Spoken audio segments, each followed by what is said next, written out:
Assalamualaikum warahmatullahi wabarakatuh.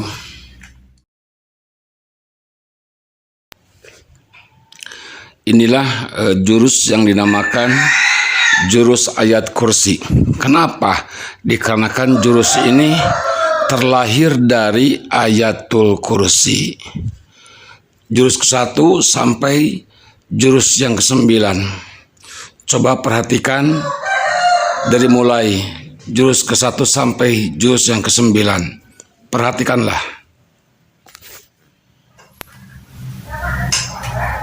Badan kita harus ditegakkan dulu.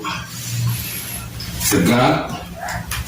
Tidak boleh ada doyong ke depan atau doyong ke belakang, juga ke kiri atau ke kanan. Tegak badannya. Mulai kita perhatikan jurus ke-1. Yuk mulai.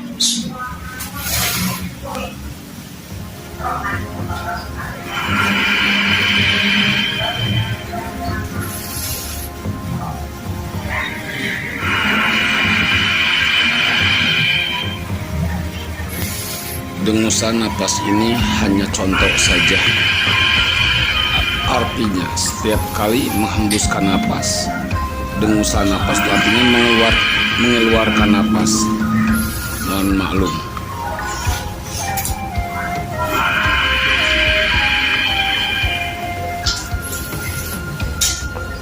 Kaki jengkek.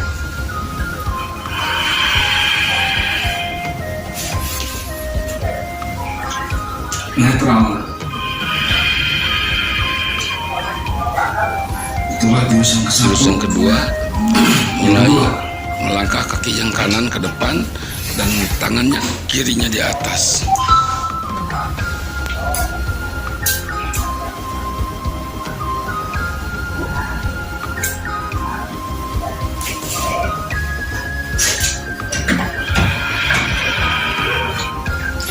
Jurus yang ketiga kebalikannya dari jurus yang kedua.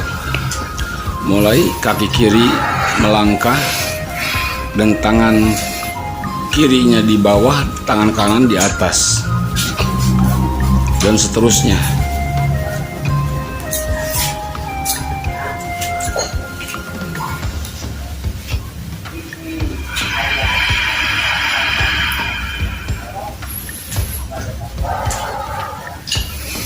Yang keempat, mulai kaki kanan ditarik ke belakang.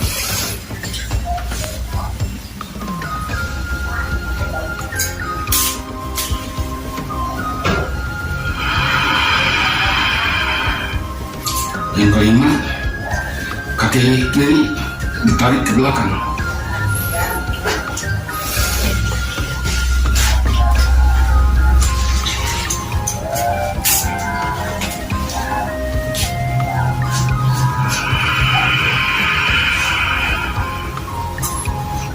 Yang keenam,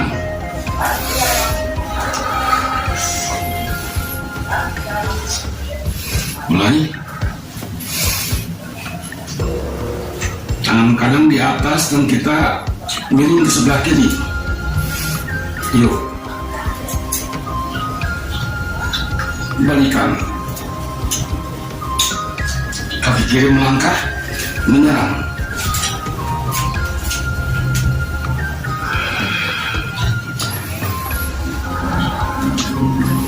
Tujuh,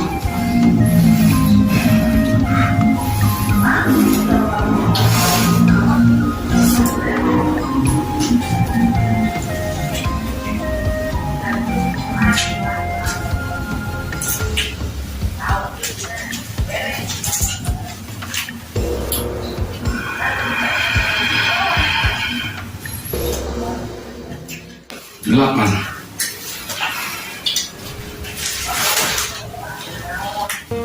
tangan kiri di atas,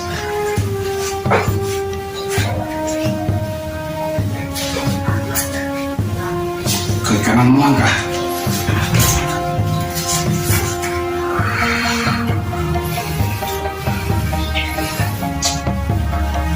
Yang ke-9, mulai.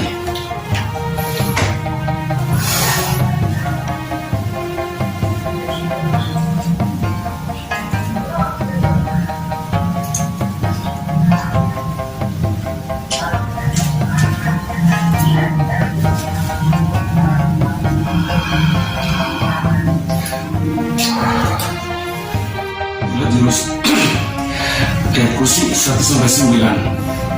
Semoga bermanfaat. Di antara contoh,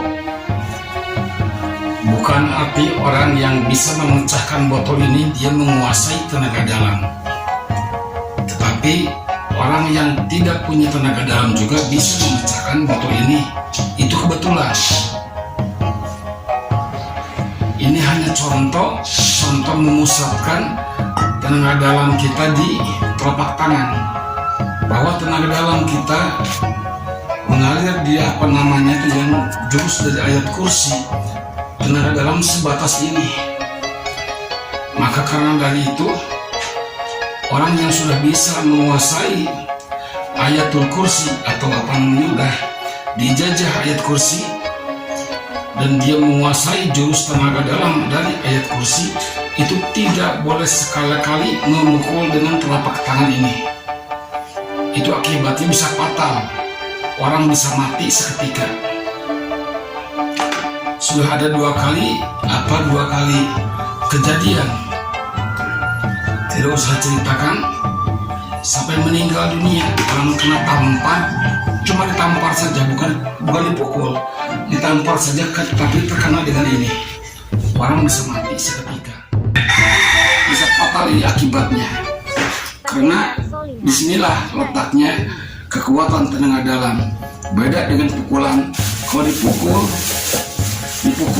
kena dengan pukulan ini tidak akan ada apa-apanya. Tapi kalau dengan ini, walaupun ditampar oleh kita, itu orang bisa fatal, bisa menimbulkan kematian. Banyak sudah terjadi di Hewan Tabarukan. Itu ada 2 orang yang terjadi. Beliau tuh menampar musuhnya, ternyata musuhnya tergeletak langsung meninggal dunia. Itu tidak usah disebutkan namanya dengan ceritanya. Sudah 2 kali kejadian di hewan-hewan kita, hewan-hewan tabarukan yang terjadi seperti itu. Nah, itulah tenaga dalam. Tetapi walaupun tenaga dalam kita diisi di sini, berpusat di sini, kalaupun dipukulkan dengan ada murid atau anak kita atau tidak sengaja, itu tidak akan mengakibatkan apa-apa, karena itu tidak ada positif dan negatifnya. Tetapi kalau ada positif dan negatif, maka tenaga dalam itu akan beraksi. Istilah kata tenaga dalam itu otomatis dikarenakan ada lawan, gitu ya. Tetapi kalau tidak ada lawan dan kita memukulkan bukan ke lawan kita, atau sengaja dan tidak disengaja, tidak akan mengakibatkan apa-apa. Contohnya ke anak kita atau ke murid-murid kita. Nah, itulah jurus dari ayat kursi. Boleh diperhatikan dari jurus ke jurus, diperhatikan jurus ke 1 sampai jurus yang ke-9. Kita berbicara tentang jurus ayat kursi atau jurus tenaga dalam, jurus ayat kursi 1 sampai ke-9. Kadang ada yang bertanya seorang ikhwan, kenapa sih jurus tenaga dalam itu lembek-lembek amat?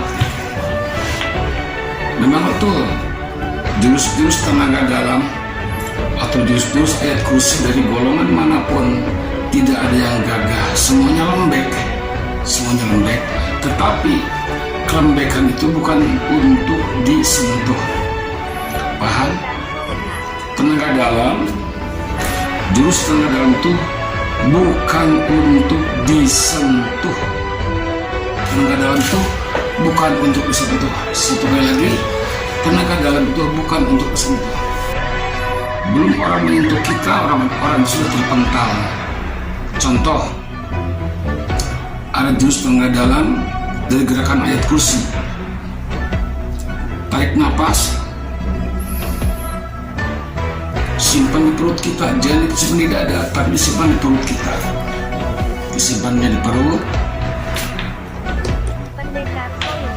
Itu ada orang yang emosi memukul kita, itu tidak akan kena atau terhentak, tidak bisa sampai ke badan kita. Itu diantaranya. Terus ada pula yang untuk untuk serangan. Kalau untuk serangan di di perut kita ada hentakan. Ketika kita tarik nafas, tarik nafas, dihentakkan perut kita. Nah seperti itu orang bisa terpental itu orang. Jadi kalau kita nahan, tarik nafas lewat hidung,